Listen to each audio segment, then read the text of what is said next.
Hello दोस्तों, मैं हूं सचिन और आज बात करेंगे अपने पड़ोसी देश नेपाल के बारे में। आपको मालूम होगा कि नेपाल 2008 से पहले राजशाही चलता था, वहां राजशाही राजाओं का राज। लेकिन 2008 यानी 28 मई 2008 को वहां राजशाही खत्म हो गया और नेपाल को संघीय लोकतांत्रिक गणराज्य की घोषणा की गई। संविधान सभा ने इसे घोषित किया। लेकिन आपको मालूम होगा कि अभी नेपाल पूरी तरह से जल रहा है।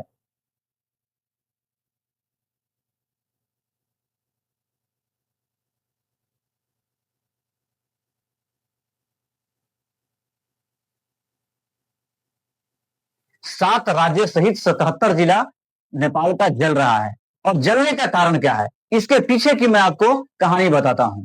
इसके पीछे का कारण है कि वहां की भ्रष्ट सरकार, वहां की जनता जो है, वहां के युवाओं जो है, वहां की सरकार को पूरी तरीके से भ्रष्टाचार का मोर्चा खोल रखे थे।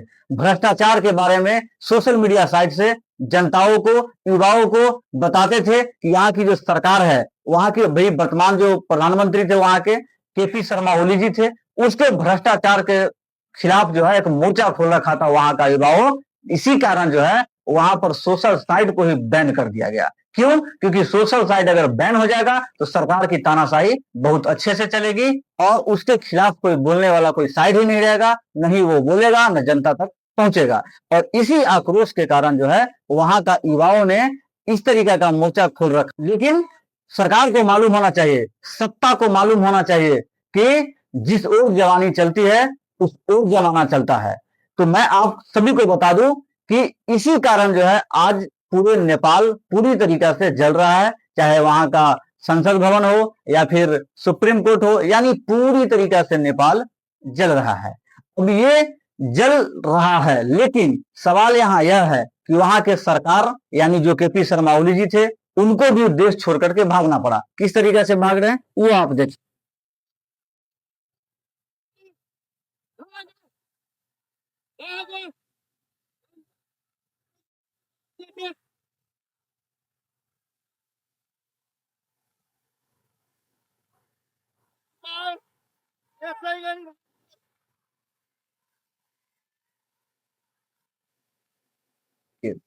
उसके बाद वहां के गृह मंत्री को भी जो है वहां पर पीटा जा रहा है, मारा जा रहा है। वहां पे बहुत सारे जो सरकार में बैठे मंत्री थे उसको भी मारा जा रहा है, पीटा जा रहा है, घर जलाया जा रहा है।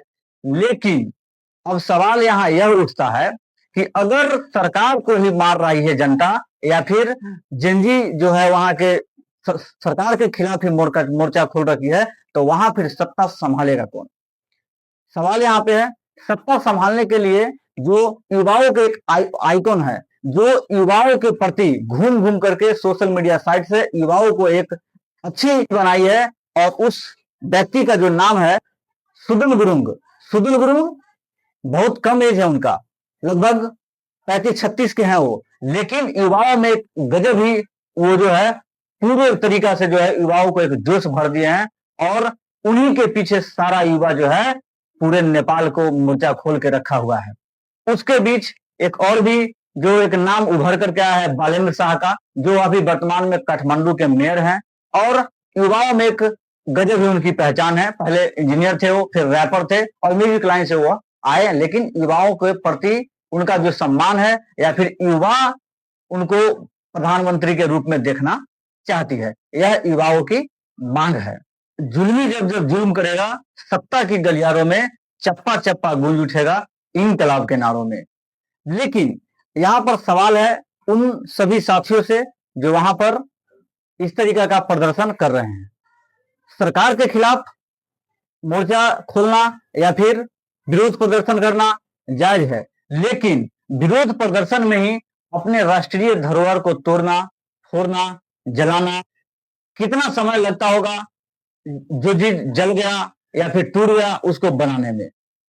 तो बाकी क्या सोचते हैं आप नेपाल के बारे में, जरूर बताइएगा कमेंट में। बाकी नमस्कार।